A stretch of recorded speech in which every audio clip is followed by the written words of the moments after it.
Welcome to my channel educational fields. और आज की इस वीडियो में हम चैप्टर नंबर 4 को कवर करेंगे क्लास 6 के, जो कि है वस्तुओं के समूह बनाना। और अगर आपको ये चैप्टर बिल्कुल अच्छे तरीके से समझना है तो प्लीज़ वीडियो के एंड तक ज़रूर बने रहें। तो हमारा पहला टॉपिक है हमारे चारों ओर की वस्तुएं। हमने देखा है कि हमारे भोजन तथा वस्त्रों में बहुत अधिक विविधता है। हर स्थान पर इसी प्रकार की विविधता वाले अनेक वस्तुएं होती हैं। हम अपने चारों ओर कुर्सियां, बैलगाड़ी, साइकिल, खाना पकाने के बर्तन, पुस्तकें, वस्त्र, खिलौने, जल, पत्थर तथा अन्य बहुत सी वस्तुएं देखते हैं। इन सभी वस्तुओं की आकृतियां, रंग तथा गुण भिन्न भिन्न होते हैं। यानी कि हमने पहले और थर्ड चैप्टर तक हमने यही देखा कि हमारे खाने से लेकर कपड़े तक में हर तरह की विविधताएं होती हैं, और उसी तरीके से हमारे आसपास की वस्तुओं में भी विविधताएं होती हैं। हमारे चारों तरफ अगर हम नज़र दौड़ा के देखें तो हर जगह हमें अलग अलग सामान देखने को मिलेगा। अपने चारों ओर देखिए तथा गोल आकृति की वस्तुएं पहचानिए। हमारी इस सूची में विभिन्न प्रकार की गेंदें जैसे रबड़ की गेंद, फुटबॉल तथा कंचे सम्मिलित होते हैं। यदि हम अपनी सूची में लगभग गोल वस्तुओं को भी सम्मिलित कर लें तो इसमें सेब, संतरे, घड़े जैसी वस्तुओं को भी रखा जा सकता है। मान लीजिए हम प्लास्टिक की बनी वस्तुओं का एक समूह बनाते हैं, जैसे बाल्टियाँ, कांच के बॉक्स और लंच बॉक्स, खिलौने, जल पात्र, पाइप तथा इसी प्रकार की बहुत सी वस्तुओं के एक समूह को एक स्थान में मिल सकता है। अतः वस्तुओं के समूह बनाने के बहुत से ढंग हैं।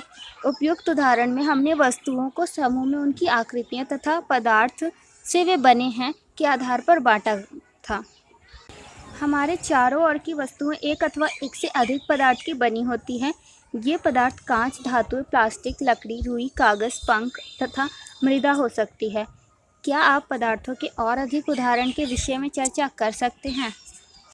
आइए अब हम अपने चारों ओर से जितना संभव हो सके उतनी वस्तुएं एकत्र करते हैं। हमसे में से प्रत्येक अपने घर से प्रतिदिन उपयोग होने वाली एक वस्तुएं ला सकता है तथा कुछ वस्तुएं कक्षा के कमरे अथवा विद्यालय के बाहर से एकत्रित कर सकता है। हमारे इस संग्रह में हमारे पास क्या क्या होगा? चौक, पेंसिल, नोटबुक, रबड़, डस्टर, हथौड़ा, कील, साबुन, पहिए का आरा, बैट, माचिस की डिब्बी, नमक एवं आलू। हम वस्तुओं की ऐसी सूची भी बना सकते हैं जिनके बारे में हमने केवल सोच सकते हैं, कक्षा 4 के कमरे में ला नहीं सकते। उदाहरण के लिए चार दीवारी, वृक्ष, दरवाजे, ट्रैक्टर और सड़कें। इस संग्रह से उन सभी वस्तुओं को पृथक कीजिए जो कागज़ अथवा लकड़ी से बनी हैं। इस प्रकार आप सभी वस्तुओं को दो समूह में बांट सकते हैं।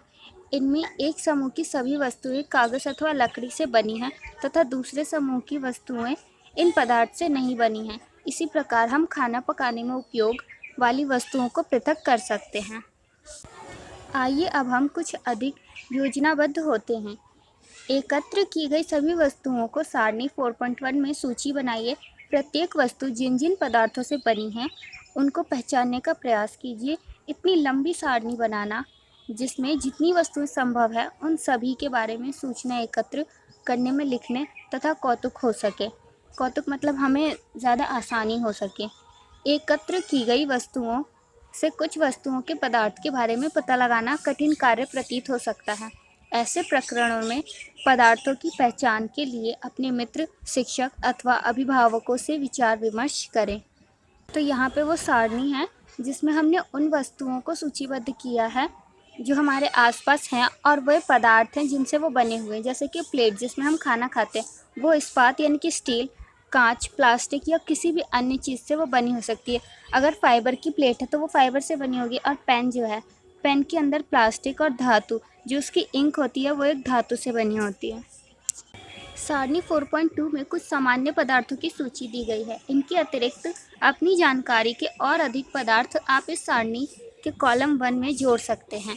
अब प्रयास करके अपनी जानकारी के दैनिक उपयोग में आने वाली वस्तुओं के बारे में विचार कीजिए जो मुख्यतः इन्हीं पदार्थों से बनी हैं और उन्हें कॉलम 2 में सूचीबद्ध कीजिए। इन सब सारणी से हमें क्या पता चलता है? हमने वस्तुओं को कई ढंग से कई समूहों में रखा। इसके पश्चात हमने यह पाया कि हमारे चारों ओर की वस्तुएं विभिन्न पदार्थों से बनी होती है। यानी कि अब तक हमने जितने भी पदार्थों को इधर से उधर मतलब सूचीबद्ध किया है, उसमें हमें सिर्फ यही पता चला है कि हमारे आसपास जितनी ही तरह के सामान हैं, उतनी ही वैरायटी उनको बनाने में भी होती है। जैसे कि अगर कोई ईंट है तो उसे बनने में जो सामान लगा वो बिल्कुल अलग होगा, और अगर कोई पेन या कोई पेंसिल है तो उसे बनने में जो सामान लगा वो बिल्कुल अलग है। जैसे ईंट को बनने में मिट्टी लगी, लेकिन पेंसिल को बनने में लकड़ी। वस्तु एक ही पदार्थ से बनी होती है, तो ऐसा भी तो हो सकता है कि एक ही वस्तु कई पदार्थों से भी बनी हो सकती हो, और फिर एक ही पदार्थ के उपयोग से कई वस्तुएं बनाई जा सकती हैं। यह कैसे निश्चित किया जाता है कि किसी दी गई वस्तु को बनाने के लिए कौन सा पदार्थ उपयोग किया जाना चाहिए? ऐसा लगता है कि अभी हमने विभिन्न पदार्थों के बारे में और अधिक जानकारी प्राप्त करना आवश्यक है। यानी कि अभी तक तो हमने ये देखा कि जितनी तरह की वैरायटी में हमारे आसपास पदार्थ होते हैं, उतनी तरह की वैरायटी से बनाने के लिए भी यूज़ होती है।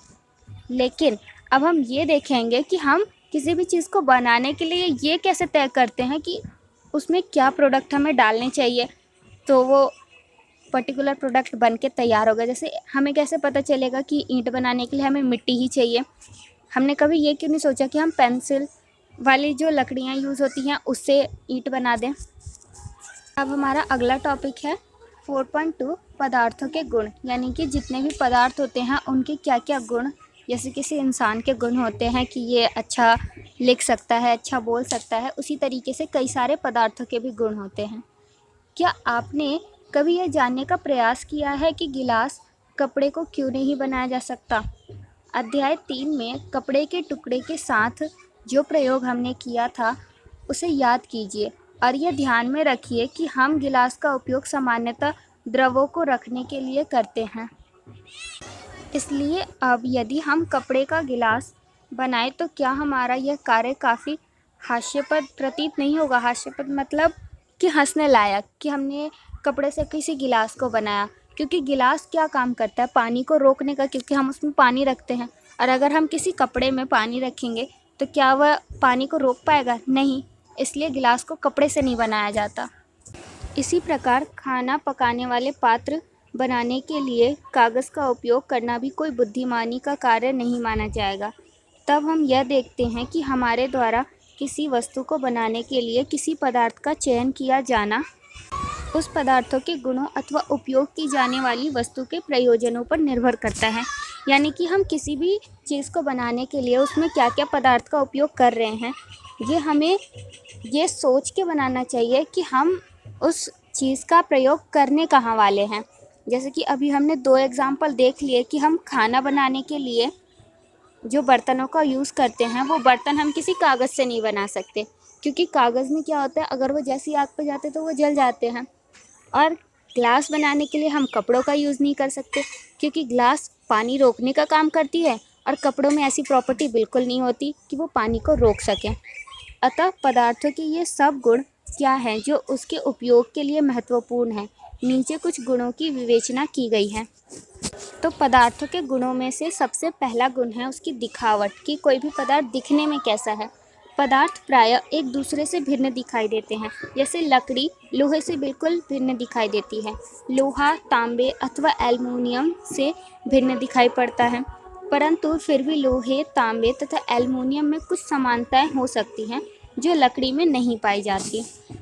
क्रियाकलाप 3, विभिन्न पदार्थ गत्ता, लकड़ी, तांबे का तार, एल्युमिनियम की शीट और चौक के छोटे छोटे टुकड़े एकत्र कीजिए। क्या इनमें से कोई चमकीली दिखाई पड़ती है? चमकीले पदार्थ को एक समूह में पृथक कीजिए। अब जैसे ही आपके शिक्षक प्रत्येक पदार्थ को 2 भागों में काटे, ताज़े कटे पृष्ठों को ध्यान से देखिए। आपने क्या पाया? क्या इन पदार्थों में से कोई एक ताज़े कटे पृष्ठ चमकीले हैं? इन वस्तुओं को भी चमकीले पदार्थों के समूह में सम्मिलित कीजिए। क्या आप अन्य पदार्थों में इसी प्रकार की कोई चमक अथवा घुटी देख सकते हैं? घुटी का मतलब है जैसे धुंधलापन, से चमक का बिल्कुल उल्टा हो जाता है। जैसे ही संभव हो सके किसी भी ढंग से इन्हें काटिए। ऐसा आप कक्षा में जितने पदार्थ के साथ कर सकते हैं करिए। तथा घुतिवान तथा घुतिहीन पदार्थों की सूची बनाइए। घुतिवान मतलब जो चमक में है, वान का मतलब होता है जिसके पास कोई चीज़ होती है, और हीन मतलब उसके पास कमी होना, यानी कि चमक होना और चमक ना होना। काटने के स्थान पर आप पदार्थों के पृष्ठों को रेगमाल से रगड़कर यह देख सकते हैं कि घुतिवान है या अथवा नहीं। रेगमाल एक टाइप का कपड़ा होता है, कपड़े जैसा नहीं होता, बट एक शीट होती है बहुत ही जो खुरदुरी सी होती है, जिससे रगड़कर हम किसी भी धातु या स्टील को हम साफ कर सकते हैं। पदार्थ जिनमें इस प्रकार की घुति होती है वे प्रायः धातु होते हैं। घुति मतलब वे पदार्थ जिसके अंदर चमक होती है वो धातु कहलाते हैं। लोहा, तांबा, एल्युमिनियम तथा सोना धातुओं के उदाहरण हैं।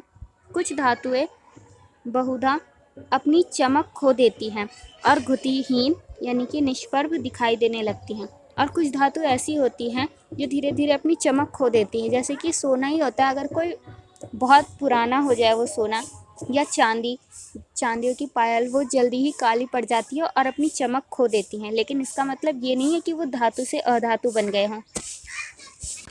ऐसा उन पर वायु तथा नमी की अभिक्रियाओं के कारण होता है, इसलिए हमें केवल ताज़े कटे पृष्ठों पर ही घुति दिखाई देती है।